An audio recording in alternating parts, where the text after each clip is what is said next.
Saudara yang membawa Alkitab, mari buka dengan saya dalam Mazmur 92. Saya tahu Tuhan suruh saya mengubah apa yang saya siapkan sebenarnya.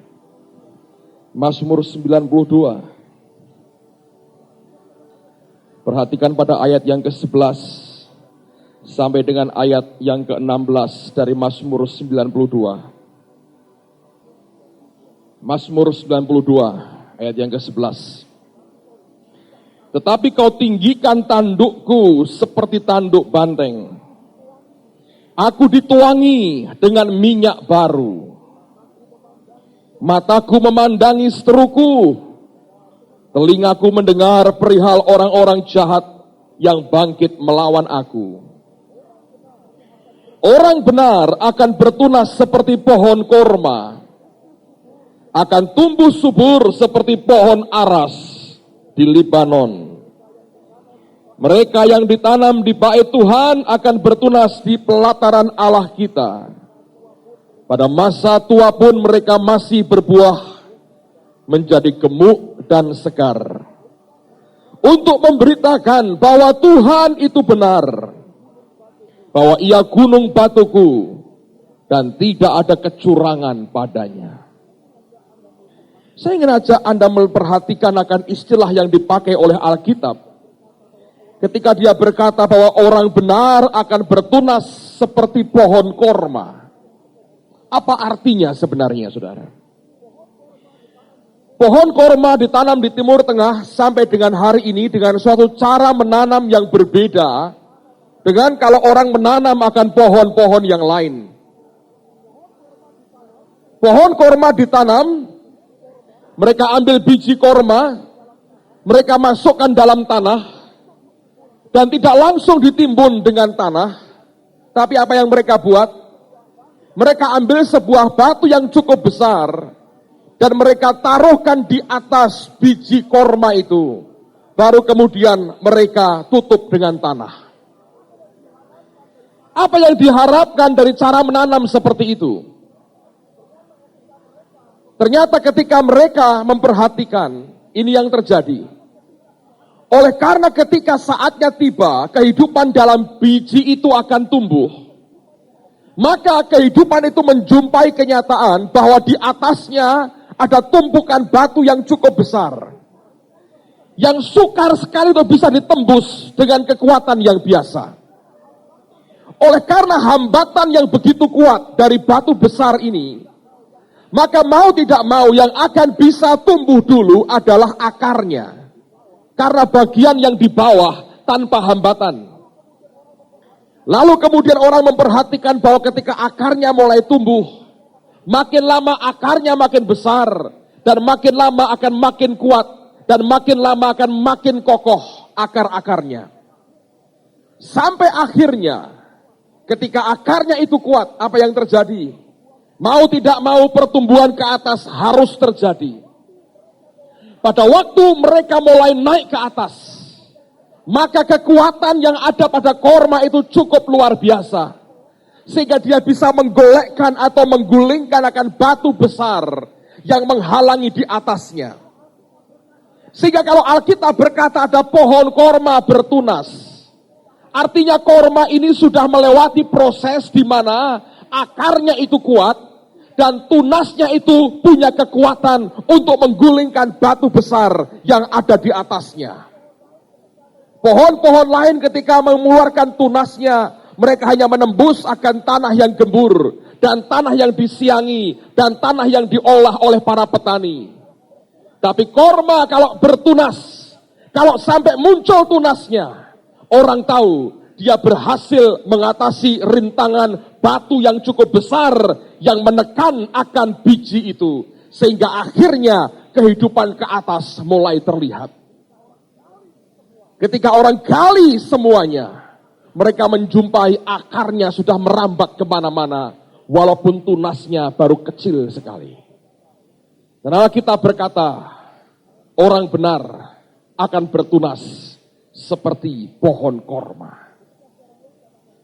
Ketika saya renungkan akan ayat ini, saudara, saya belajar dan Roh Kudus berkata kepada saya, beritahu akan umatku.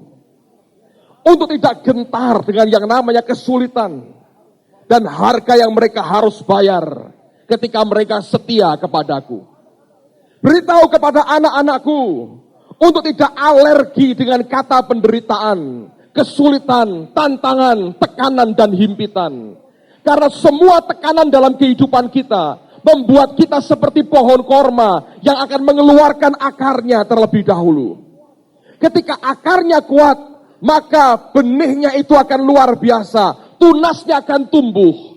Dan tunas tumbuh dengan kekuatan akar yang menopang dengan cara yang luar biasa. Sehingga batu besar yang menekannya akan dengan mudah digulingkannya.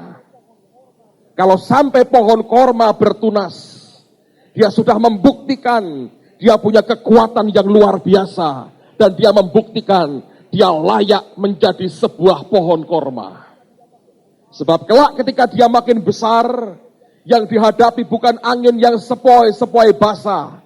Yang dihadapi adalah angin gurun yang merupakan angin yang ganasnya luar biasa. Dan waktu dia menghadapi angin gurun, pohon-pohon lain akan tumbang, pohon korma akan tegak berdiri. Sebab korma itu berkata, aku punya akar yang begitu kuat, dan sekalipun diterpa badai gurun seperti apapun, aku punya kekuatan untuk bisa bertahan dan tetap menang. Ingat yang saya katakan minggu lalu, Paulus berkata, I cannot lose, aku tidak bisa kalah. Bukan karena kekuatannya, tapi dia berakar dalam Tuhan secara luar biasa. Dalam kitab Yosua pasal yang pertama, kalau Anda baca dalam pasal yang pertama, ayat pertama sampai 9 misalnya, Anda menjumpai 3 kali Tuhan berkata, kuatkan dan teguhkan hatimu. Kuatkan dan teguhkan hatimu. Kuatkan dan teguhkan hatimu. 3 kali Allah berkata seperti itu. Kalau Allah berbicara sekali saja, kita mesti perhatikan. Waktu Allah menciptakan langit, bumi, dan semua isinya, Tuhan tidak pernah mengulang perkataannya. Dia ucapkan 1 kali, dan jadi seperti yang dia ucapkan.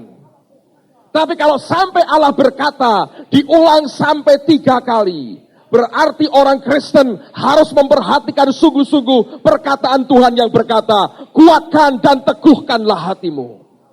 Dan Yosua dibekali dengan pernyataan Allah yang berkata, kuatkan dan teguhkanlah hatimu. Mengapa Allah berkata seperti itu, saudara? Sebab ketika mereka masuk Kanaan, Allah mengerti yang mereka hadapi pertama bukan kota Ai. Yang mereka hadapi pertama bukan benteng-benteng yang lain. Yang mereka hadapi pertama justru adalah Yeriko. Dan Yeriko merupakan stronghold, benteng yang paling kuat di seluruh Kanaan. Itu merupakan lawan pertama yang harus mereka hadapi. Dan Allah membiasakan umatnya untuk menikmati Kanaan sambil berperang dan meraih kemenangan yang berasal dari dia. Tidak gampang buat suatu bangsa yang tidak punya tempat tinggal menyeberang sungai Yordan dengan cara ajaib dan berharap melihat akan tanah yang begitu makmur. Tapi apa yang terjadi, saudara? Yang mereka jumpai tembok yang tebalnya 1 rumah.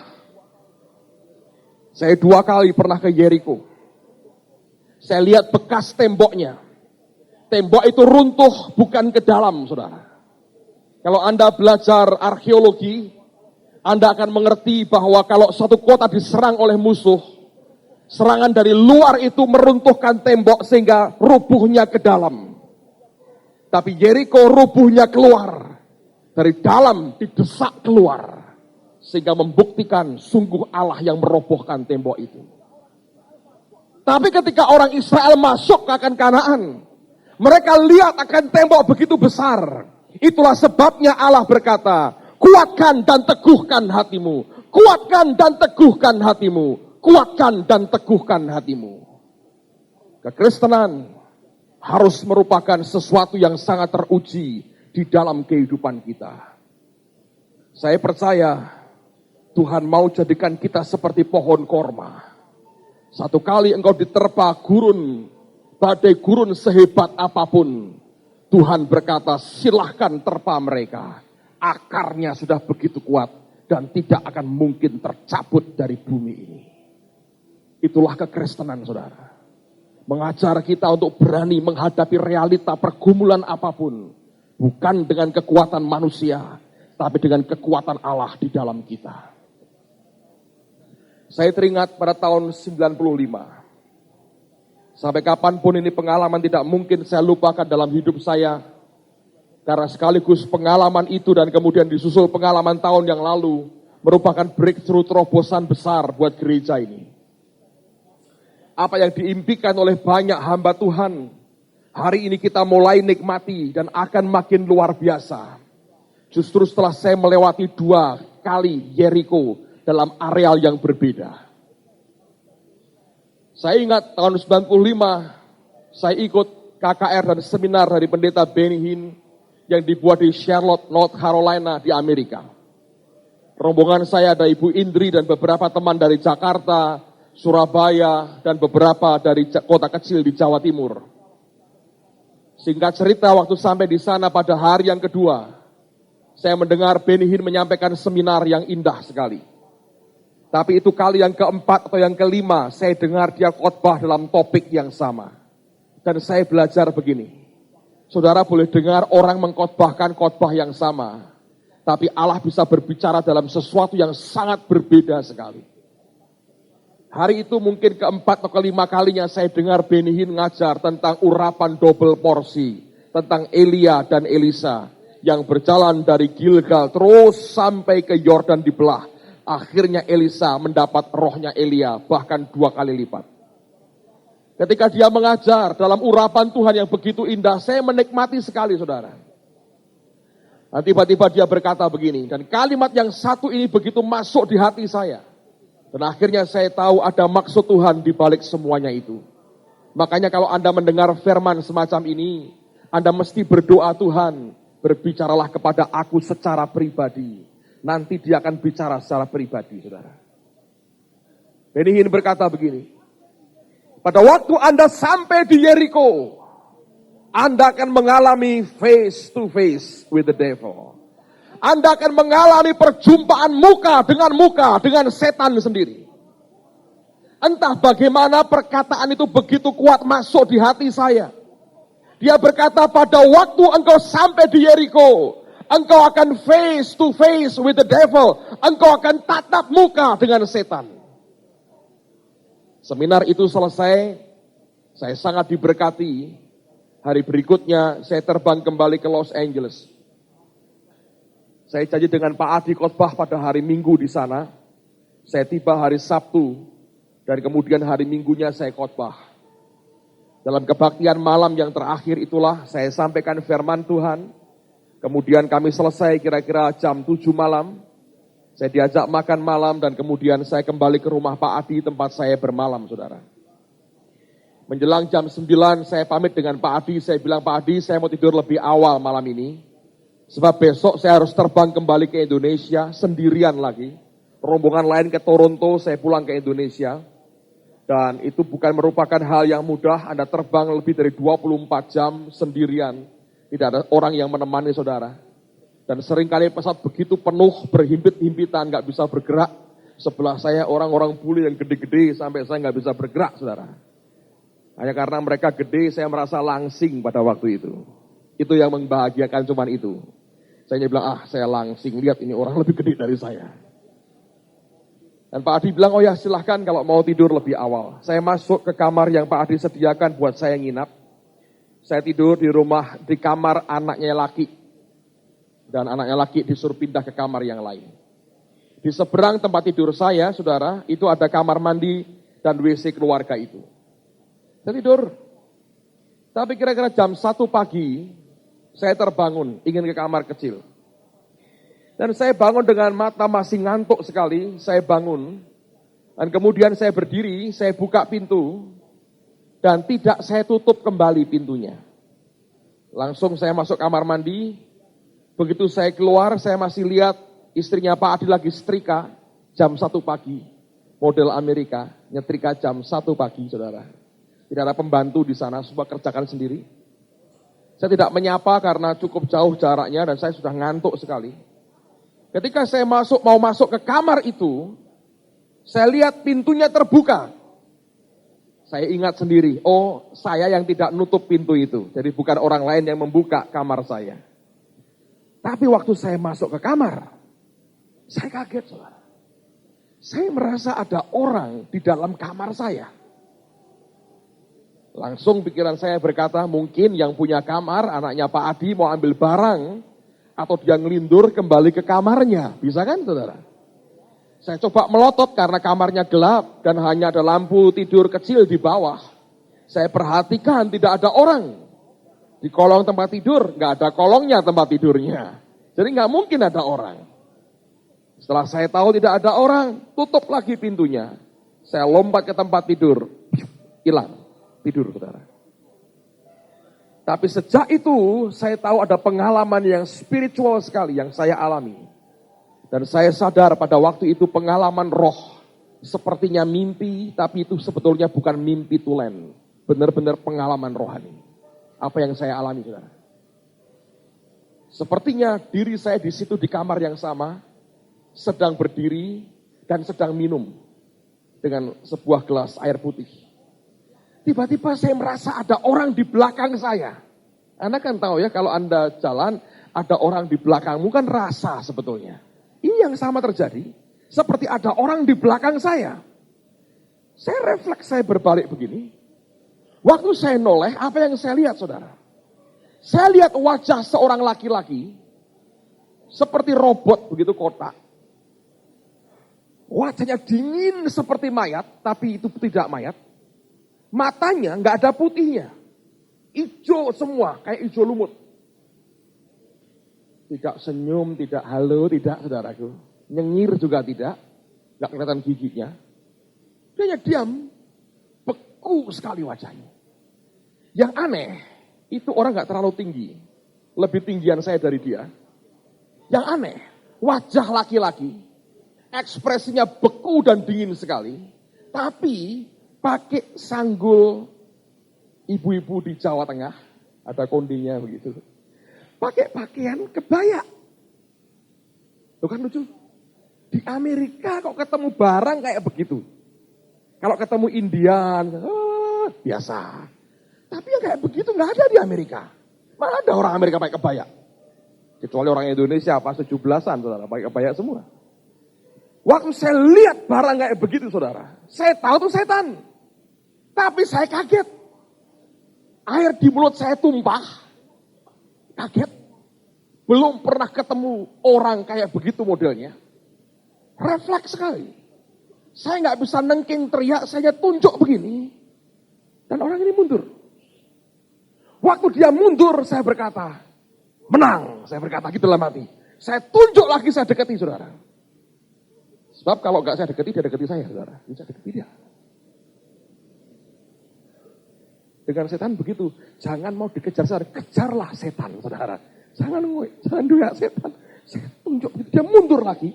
Dan dia ngelewati tembok. Dan cuma ingok-ingok di jendela. Kayak film horor, saudara. Di jendela ingok-ingok begitu. Dan waktu kali yang kedua, saya sudah nggak bisa lagi, saya berkata, dalam nama Yesus. Belum selesai. Dia pergi. Saya terbangun. Dan itu begitu real sekali. Dan atmosfer jahatnya masih terasa sekali. Saya tengking, tidur lagi. Takut enggak, Pak? Ya heran, kok tidak takut, saudara? Merinding enggak? Sedikit waktu itu, saudara. Karena bangun real sekali. Daripada bilang, oh tidak. Ntar ngapusi ketahuan semua sama Tuhan. Paginya, selesai makan pagi, saya ngomong dengan Pak Adi. Pak Adi, pernah lihat setan tidak? Enggak. Kenapa? Terus saya cerita. Dan dia serius sekali. Dia lagi baca koran. Dia berhenti baca. Dia lihat saya, kenapa? Lalu saya cerita apa yang saya alami semalam. Dan Pak Adi berkata begini. Waduh. Apa jangan-jangan anakku laki itu punya benda-benda tertentu diberi temannya. Yang ada kuasa gelapnya.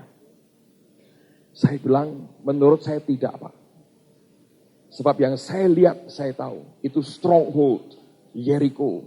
yang di tempat saya tinggal di Jawa Tengah. Kok tahu? Nah pakai konde, kebaya. Kalau pakai pakaian Indian mungkin bagianmu, ya tak? Atau koboi atau apa, ini bukan setan londo. Saya berkata begitu. Istilah saya sendiri loh saudara, jangan pakai istilah-istilah itu. Lalu kemudian saya berkata, Pak Adi, saya belum bisa cerita banyak. Tapi saya ingin lihat apa akibatnya dengan peristiwa pertemuan seperti ini. Dan saya tahu semalam saya menang total. Sebab saya baca 2 hamba Tuhan yang bersaksi dan sekarang mereka masih hidup. Yang pertama itu Larry Lee yang pernah datang ke Semarang tahun lalu kan. Saya terjemahkan waktu di tempat Alpha Omega. Hamba Tuhan ini punya gereja kecil di Rockwell di Texas. Satu kali dia sedang berdoa di altar gerejanya. Didatangin setan, gede saudara. Dan dia perang melawan kuasa gelap ini. Ketika dia menang, meledak gerejanya. Orang datang berbondong-bondong dan ribuan orang ditampung di tempat itu. Orang kedua adalah Jack Havert sebetulnya. Yang mengarang lagu Majesty. Worship His Majesty. Anda tahu lagu itu? Dia punya gereja besar sekali di California. Hari ini masih hidup. Dipakai Tuhan luar biasa. Jack Havert juga tulis dalam sebuah bukunya. Ketika dia menggembalakan gereja kecil di California sekian puluh tahun lalu. Dia heran kenapa ini gereja tidak bisa berkembang. Terhambat terus. Satu pagi dia berdoa di gereja. Dia lihat akan barang yang sama. Menghalangi. Ketika dia menangkan pertempuran hari itu. Gerejanya mengalami pertumbuhan dalam waktu-waktu berikutnya. Pertumbuhan mulai terjadi. Dan Allah memberikan anugerah besar sampai hari ini. Benny Hinn berkata pada waktu seminar yang itu masuk di hati saya. Pada waktu kamu sampai di Jericho, kamu akan face to face with the devil. Dan kalau kamu menang, dia berkata, seluruh Kanaan terbuka. Dan kamu invasi habis. Saudara, hanya itu yang saya katakan kepada Pak Adi. Saya kembali dari Amerika pada tahun 95 itu. Saya cerita dengan beberapa teman. Tapi sejak saat itu apa yang saya perhatikan saudara. Setelah akhir 94, kita mengalami krisis keuangan yang paling parah sepanjang gereja ini berdiri. Dan sebetulnya pada waktu itu hampir gedung gereja ini disita bank. Karena kita nggak bisa bayar bahkan bunganya. Anda bisa bayangkan bunga per bulan 8 juta. Total persembahan seluruh jemaat 1 bulan 8 juta. Kalau saya bayarkan itu semua untuk bunga. Listrik mati, telepon mati, full timer semua akan puasa karena terpaksa. Saya yakin mati tidak, tapi terpaksa puasa. Dan tidak mungkin kita buat seperti itu. Akhirnya kondisi kita begitu berat, tapi Allah berikan jalan yang luar biasa. Tapi sejak itu pun kita masih belum bisa mengalami terobosan yang besar. Tapi ketika pengalaman 95 itu saya alami saudara. Saya perhatikan sejak hari itu. Allah memberkati kita secara keuangan itu luar biasa. Sampai dengan hari ini. Apa yang orang katakan tidak mungkin, dia buat jadi mungkin. Yang orang berkata, kamu tidak mungkin punya uang sebanyak itu. Allah memberikan anugerah dalam jumlah yang tidak mungkin kita bisa duga. Lihat setiap tahun kita memberikan report kepada saudara. Berapa pertumbuhan yang terjadi dalam sejak tahun-tahun itu. Luar biasa. Ketika terobosan terjadi. Ketika kuasa gelapnya dihancurkan. Ketika Jericho di bidang keuangan dipatahkan. Berkat yang luar biasa Allah anugerahkan. Amen saudara. Saya saksi pada saudara. Nggak apa-apa, saya bicara apa adanya terang-terangan. Beberapa mungkin salah mengerti tapi saya sampaikan karena ini kenyataan pengalaman. Minggu lalu saya beritahu saudara. Tuhan berikan mandat kepada kita untuk membangun sekolah Alkitab di Ungaran. Saya katakan minggu lalu kita hanya kurang 5 juta. Dan kita berharap pada minggu ini kita selesaikan semua. Anda tahu apa yang terjadi? Hari Seninnya saya tinjaukan proyek itu. Betul-betul 2 asrama sudah siap saudara. Kami tinggal pasang tempat tidurnya dan semua sudah ready. Gedung kelasnya hampir siap. Dan buatannya pun rapi sekali. Saya ketemu dengan kontraktornya. Dan saya sudah senang saya berkata, tinggal sekian 5 juta lagi beres loh. Dia tertawa, dia berkata, Pak, ada pembengkaan Pak. Oke, pembengkaannya berapa? Saya pikir 200 ribu, 300 ribu ya saudara. Dia berkata, lebih dari 60 juta bengkaknya. Itu bukan bengkak saudara. Gajah bengkak dientup tawon flu. Bengkak 60 juta itu kayak begitu istilahnya. Saya kaget terus terang, secara keuangan saya berkata, waduh, susah sekali. Bagaimana bisa kami selesaikan? Padahal perjanjiannya minggu depan ini semua rampung dan penyerahan dan kita harus selesaikan semuanya. Dan dia berkata, Pak, pembengkaan ini barangnya sudah terpasang semua. Jadi tagihannya itu konkret ada dan sekian jumlahnya. Tapi saya mau beritahu saudara, Tuhan berkati kita luar biasa. Terus terang, saya katakan dalam minggu ini, kita sudah bayar banyak sekali. Lebih dari 50 juta kita bayar. Dan kekurangan tinggal 8 juta terakhir. Dan minggu ini akan kita selesaikan betul-betul selesai. Amen. Kalau itu tidak breakthrough dalam keuangan, kalau Yeriko tidak hancur tahun 95, saya yakin kita hari ini mumet, cekelan batuk. Bagaimana caranya? Tapi Tuhan buat sesuatu yang berbeda. Dengar, jangan takut dengan tindasan. Jangan takut dengan pergumulan. Jangan takut ketemu muka dengan setan. Makin ketemu makin baik. Pites, saudara. Amen. Saya yakin, saudara. Ketemu Tuhan menyenangkan. Ketemu setan untuk merampas kemenangan yang Allah berikan kepada kita. Jangan pernah mau dibodohin oleh siapapun. Kita dipanggil seperti pohon korma. Sekalipun ditanam, ditaruh batu di atasnya, engkau akan lihat Allah mempermuliakan kita. Waktu kita berakar dan kita makin kuat dalam Dia. Pengalaman kedua yang saya perhatikan, yang kami alami bulan Desember tahun yang lalu, saya pernah ceritakan kepada saudara dalam kebaktian Natal. Sebetulnya kalau bukan karena anugerah Tuhan, saya sudah mati hari ini. Tinggal kenangan sudah almarhum saudara. Tapi Tuhan punya rencana yang berbeda. Dan Dia sumber kekuatan yang luar biasa. Beberapa saudara sudah diberi mimpi, diberi pernyataan Tuhan bahwa saya harus mati. Dan tanggal 24 itu sebetulnya saya harus mati. Saya bangun 2:30 pagi saudara. Saya terbangun, saya terkejut sekali. Sebab malam harinya ada hal yang aneh. Saya turun dari mobil, saya baru tinjau tanah di Gunung Pati. Tempat kita akan bangun tempat rehabilitasi anak-anak yang kecanduan narkotik. Malam dari sana saya pulang ke rumah. Dan pada waktu itu ketika saya turun dari mobil, aneh. Jalan saya sudah nggak seperti orang normal. Seperti kaki saya lepas. Ketika gosok gigi, ini tangan bisa begini. Bablas saudara. Jadi sudah nggak sinkron gerakannya. Saya ngomong istri saya, aku ini kenapa? Istri saya terlalu ngantuk, saya ceritain. Dia bilang tidurin aja, katanya begitu. Saya pikir baik juga saya tidurin. Saya tidur. 2:30 saya bangun. Saya buka mata saya. Antara saya dengan istri saya lihat tengkorak. Dan wajahnya berpaling ke saya. Begini. Pernah ketemu yang begitu, saudara? Begini modelnya. Saya kaget, saya terkejut. Dan dia hilang. Saya bilang, loh, roh maut. Saya berdiri. Dan seketika itu beberapa saat kemudian, saya lihat sendiri. Dalam jarak 3 meter dengan saya. Pertempuran hebat di sekitar saya. Wih, rame sekali saudara. Perang, betul perang. Dan herannya saya ngomong begini. Oh, ini loh namanya Tuhan berperang bagi kita. Perasaan takut tidak ada. Pengen nengking pun tidak saudara. Dan yang aneh. Dari dalam perut ini bisa keluar kayak roket 3. Ikut perang. Saya nggak bisa jelaskan itu apa. Dari dalam perut saya ini mengalir keluar 3 kali tembakan begitu. Dan ikut nyampur perang. Jadi jarak 3 meter. Saya ikut gerak 3 meter. Pum. Tapi nggak bisa dekat saudara. Sampai saya tinggal tidur lagi.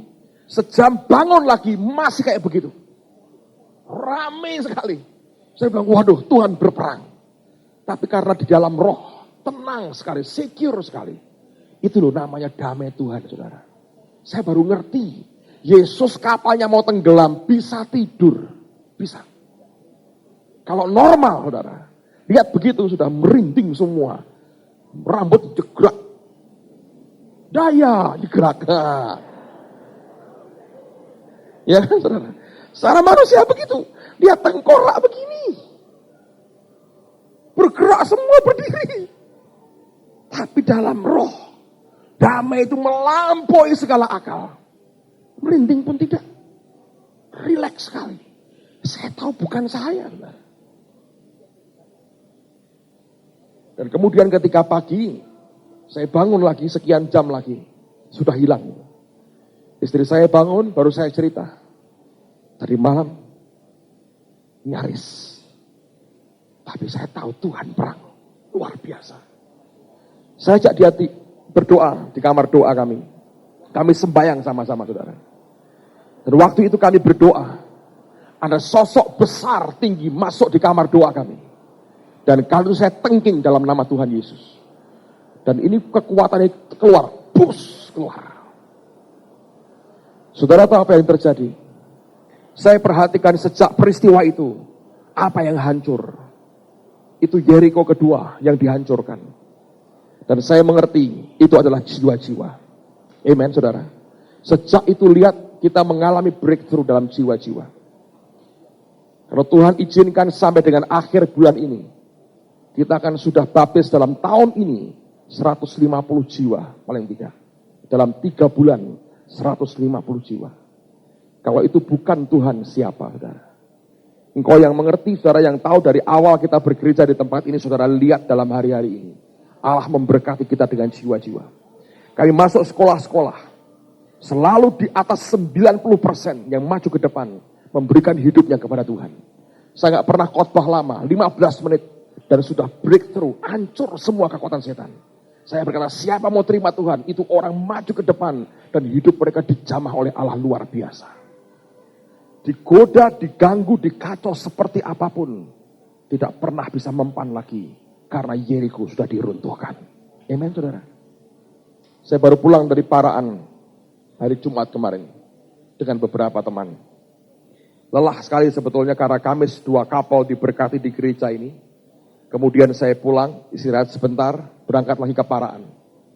Sampai sana langsung khotbah. Yang undang saya ini gereja yang buat retreat untuk para pengerja dan aktivisnya sebetulnya. Tapi saya tidak terlalu menyadari, dia juga bawa akan anak-anak SMP binaan gereja itu. Yang ternyata dikenal sebagai anak-anak SMP buangan. Dari berbagai gereja sudah nggak bisa nampung, dari gereja nggak bisa nampung, masukkan ke sana. Yang paling nakal dimasukkan ke sana. Session pertama mereka buat pleno, semua hadir dikumpulkan dalam aula. Saya khotbah beberapa ngomong sendiri. Tapi yang paling ngaco, saudara, ini lagi asik-asik khotbah, bom meledak di belakang, boom. Tahu bom, saudara? Bom dari perut meledak. Boom. Saudara bisa bayangkan itu. Dan itu bukan ditahan, dilos, saudara. Dar, begitu. Ibu gembala sudah pengen tertawa, sungkan lihat saya khotbah. Gembalanya mukanya kecut, ngamuk dia lihat siapa ngebom di belakang. Anak-anak ribut semua di belakang. Saudara bisa bayangin saya berkat Tuhan, sebulan kok ketemu orang-orang modelnya kayak begini terus. Tapi saya melihat Allah itu luar biasa. Pada akhir session Tuhan jamah banyak orang. Satu di antaranya dari saudara sepupu kita. Belum pernah kenal Tuhan sama sekali. Entah apa yang terjadi, dia ikut maju ke depan, saya tumpangi tangan, dia rebah. Anak laki, saudara. Wajahnya pahit sekali, keras sekali. Ketika semua selesai, dia dibawa oleh ibu gembala ke kamar tempat saya bermalam. Dan dia berkata, Pak, tolong doakan anak ini, Pak. Biar counseling dengan Bapak, dia belum dalam Tuhan. Saya ngomong 10 menit dengan anak laki-laki ini. Saya berkata, kamu perlu Tuhan Yesus dalam hidupmu. Saya tanya, apakah kamu mau terima Tuhan Yesus? Langsung dia berkata, ya. Saya pimpin hari itu dia terima Tuhan Yesus. Saudara tahu? Saya berkata pada setan, engkau boleh bom dengan kekuatan perut 10 orang. Saya berkata, tidak masalah. Hadirat Allah lebih kuat dari bom kayak begituan. Amen, saudara. 1 jiwa lagi dibawa ke Tuhan. Dan guru-gurunya berkata, banyak yang berubah. Hari berikutnya yang terjadi, saudara. Perubahan yang nyata terjadi sekali. Dia berkata, Pak, lihat anak yang kemarin Bapak doakan. Wajahnya sudah berubah sekali. Ketika dia bangun pagi, semua orang tahu. Ada sesuatu sedang terjadi dalam hidupnya. Amen, saudara. Kalau Yeriko diruntuhkan, segalanya terbuka buat kita. Saya dorong saudara, Di sini Yeriko sudah dihancurkan. Engkau punya keluarga, punya teman yang belum dalam Tuhan, engkau ajak saudara. Kita sembahyang setiap hari, kita minta jiwa-jiwa. Dan saya percaya mereka satu kali akan dibawa kepada Tuhan dan tersungkur di bawah kaki Tuhan karena kebaikan Allah yang luar biasa. Jangan gentar dengan apapun. Jangan pernah goyah dengan apapun. Ini zaman di mana tuaian sedang terjadi. Dan Yeriko diruntuhkan. Allah beri kehormatan buat kita. Privilege yang besar. Dan dengar baik-baik saudara. Akan ada kegerakan yang lebih besar lagi. KKR kita di banyak sekolah belum selesai. Tantangan mulai ada. Baik dari individu maupun dari kelompok. Saya tahu itu. Tapi selalu begitu saudara. Tidak pernah ada pekerjaan Tuhan yang dilalui dengan enteng. Tapi kita sudah berkata, we will win the loss at any cost. Amen saudara. At any cost. Berapapun harganya. Asal bisa membawa mereka datang kembali ke Tuhan. Itu yang Tuhan amanatkan buat kita. Jangan pernah gentar. Kalau aniaya yang kau hadapi, tekanan, penderitaan, kesulitan, saya berkata, itu makanan sehari-hari kita. Jangan pernah khawatir saudara. Amen. Setan pakai berbagai macam cara. Saya seringkali tidak bisa mengerti dengan apa yang banyak orang pikirkan. Saya lihat pada waktu tahun 79, saya lahir baru, saya bertobat terima Tuhan. Saya pernah lihat satu anak diseret pulang oleh orang tuanya dari persekutuan. Mereka marah melihat anaknya lahir baru. Ketika anaknya dulu ke disko, mabok, tidak pulang, liar walaupun perempuan. Orang tuanya bisa nangis. Ditangisi anaknya. Kamu di perut mami 9 bulan no. Besar-besar kok liar kayak orang laki katanya. Coba bisa nangis. Begitu anaknya lahir baru. Dia bisa muncul kekerasannya. Dipukul, diseret anaknya. Kenapa dulu ketika dia liar di disko hanya bisa menangis? Tipu daya setan membutakan mata banyak orang. Hari ini hal yang sama terjadi. Kalau anaknya minum pil gedek, saudara. Dia cuma bisa gedek-gedek sambil ngelus dada. Orang tuanya ikut gedek-gedek ngelus dada. Tapi gak bisa apa-apa. Ngelarang anak pun tidak berani.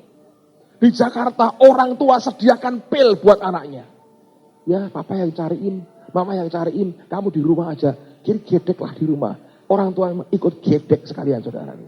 Zaman edan saudara. Tapi waktu mereka lahir baru. Ngamuk.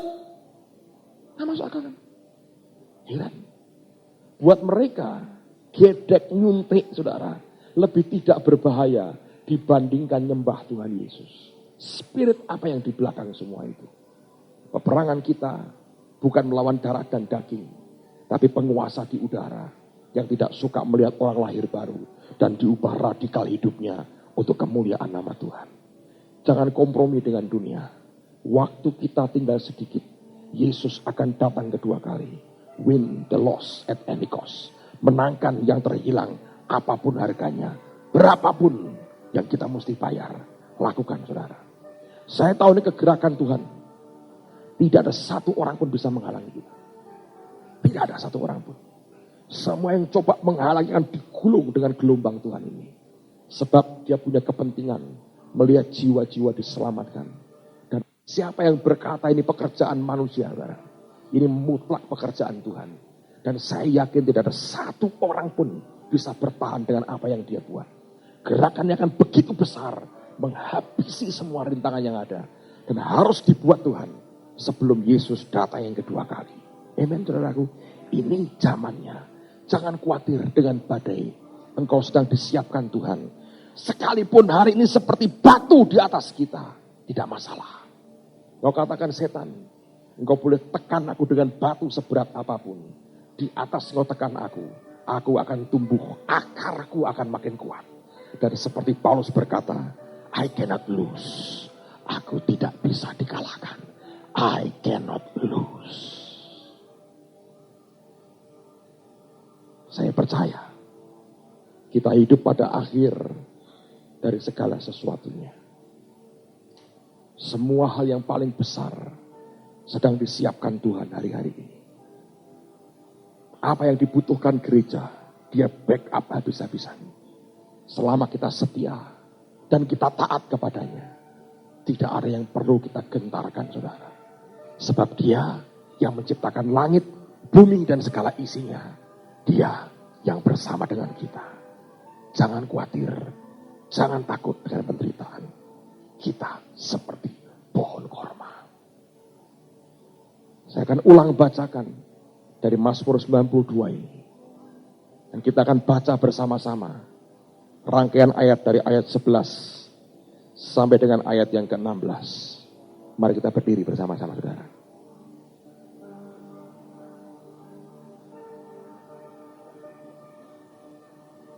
Mazmur 92 ayat 11 sampai 16. Mari kita baca bersama-sama.